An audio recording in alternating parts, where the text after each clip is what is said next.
Recently retail inflation का data आया है और इसमें कई ऐसी चीजें दिखी हैं जो काफी चौंकाने वाली हैं।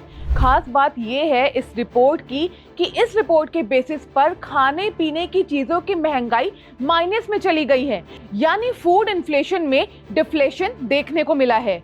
अगर आसान भाषा में कहें तो खाने पीने की चीजों के दाम पिछले साल के मुकाबले गिर गए हैं। ये लास्ट 6 सालों का सबसे लोएस्ट लेवल रहा है। अब ऐसा क्यों हुआ, कैसे हुआ और इसके मायने क्या है, यही सब जानेंगे आज के इस न्यूज़ रिपोर्ट में। सबसे पहले सवाल आता है कि ये रिटेल इन्फ्लेशन यानी खुदरा महंगाई होती क्या है। तो जो भी हम आम सामान या सर्विस खरीदते हैं, चाहे सब्जी हो, दूध हो, किराया हो, कपड़े हो, पेट्रोल डीजल हो या फिर ट्रांसपोर्ट, उन चीज़ों की जो कीमतें बढ़ती हैं उसी को हम रिटेल इन्फ्लेशन कहते हैं। और इसका हिसाब रखा जाता है CPI यानी कि कंज्यूमर प्राइस इंडेक्स के जरिए। इस CPI के अंदर कई चीज़ें इंक्लूडेड होती हैं, जैसे कि फूड, हाउसिंग, फ्यूल, ट्रांसपोर्टेशन, कपड़े वगैरह। लेकिन यहाँ एक चीज़ ध्यान देने वाली है कि जब भी हम महंगाई की बात करते हैं तो उसमें 2 शब्द अक्सर आते हैं। एक होता है हेडलाइन इन्फ्लेशन और दूसरा कोर इन्फ्लेशन। हेडलाइन इन्फ्लेशन में सारी चीज़ें आती हैं, लेकिन कोर इन्फ्लेशन में खाने पीने और फ्यूल को हटा दिया जाता है ताकि असली ट्रेंड समझ में आ सके। अब बात करते हैं कि इस बार क्या हुआ। तो जून 2025 में महंगाई का आंकड़ा आया है 2.1%। पिछले साल के जून में ये 5% से ऊपर था, यानी महंगाई में काफी गिरावट आई है। मई महीने में भी ये 2.8% के आसपास था, मतलब धीरे धीरे नीचे आ रहा है और अब ये कोविड के बाद सबसे लोएस्ट लेवल पर पहुंच गया है। तो सवाल उठता है कि महंगाई कम क्यों हुई। इसका सबसे बड़ा रीजन है खाने पीने की चीजों के दामों में गिरावट।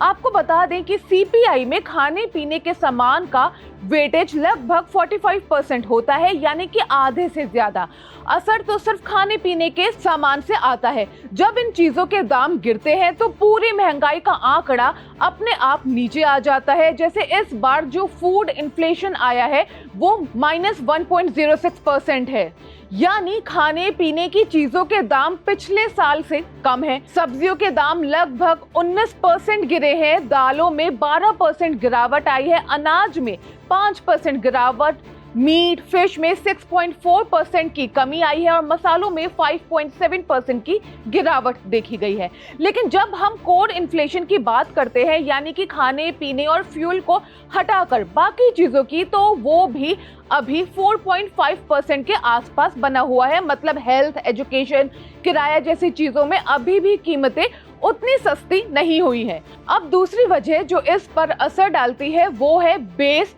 इफेक्ट। पिछले साल जून में जब महंगाई 5% थी, तो इस साल अगर थोड़ी बहुत भी कीमतें कम होती हैं तो नंबर्स खुद ही नीचे दिखाई देंगे।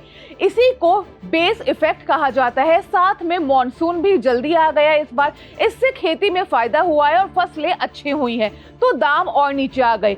चावल, दाल, सब्जी जैसी चीज़ों में इसीलिए राहत दिखी है। अगर आप ग्राफ या चार्ट देखेंगे तो आपको साफ समझ आएगा कि पिछले साल अक्टूबर में फूड इन्फ्लेशन 10% के ऊपर था और इस साल जून में ये -1% हो गया है, यानी फूड इन्फ्लेशन ही सबसे बड़ा कारण है कि पूरी CPI महंगाई इतनी नीचे हो आई है। अब बात करते हैं बाकी चीजों की। हेल्थ और एजुकेशन जैसी चीजों में अभी भी थोड़ी महंगाई बनी हुई है। हेल्थ सेक्टर में 4.43% और एजुकेशन में 4.37% महंगाई है। ग्लोबल फैक्टर्स का भी थोड़ा असर होता है। क्रूड ऑयल की कीमतें 70 से $75 के बीच हैं। खाने पीने की चीज़ों के दाम दुनिया में भी कुछ हद तक काफ़ी स्टेबल हुए हैं। सरकार ने कुछ चीज़ों के एक्सपोर्ट पर रोक लगाई थी, जैसे चावल, प्याज। इससे भी भारत में जो सप्लाई है वो बढ़ी है और दाम कंट्रोल में है।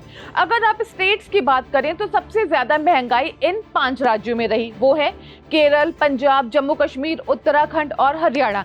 केरल में तो 6.7% तक महंगाई रही। पंजाब, जम्मू कश्मीर, उत्तराखंड में 3% से 4% के बीच में रही। थोक महंगाई यानी कि WPI का भी क्या हाल है वो भी देख लेते हैं।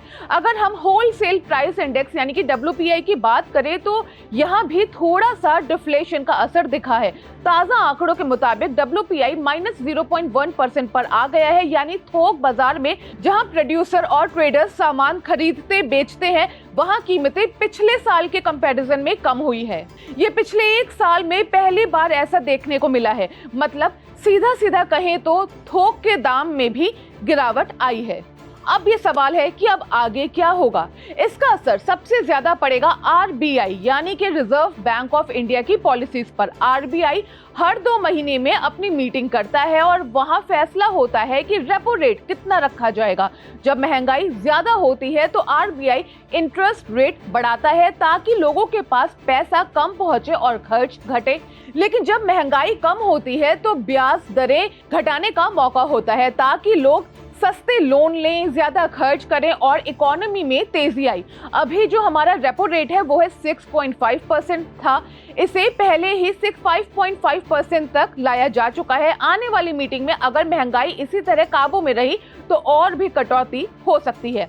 तो अगला सवाल है कि इन सबसे फायदा किसका होगा? जवाब ये है लोगों का, यानी कि आम जनता का, क्योंकि होम लोन, कार लोन जैसी EMI सस्ती हो सकती है। लोगों के पास पैसे ज्यादा बचेंगे तो वो ज्यादा खर्च करेंगे, इससे हमारी GDP बढ़ेगी।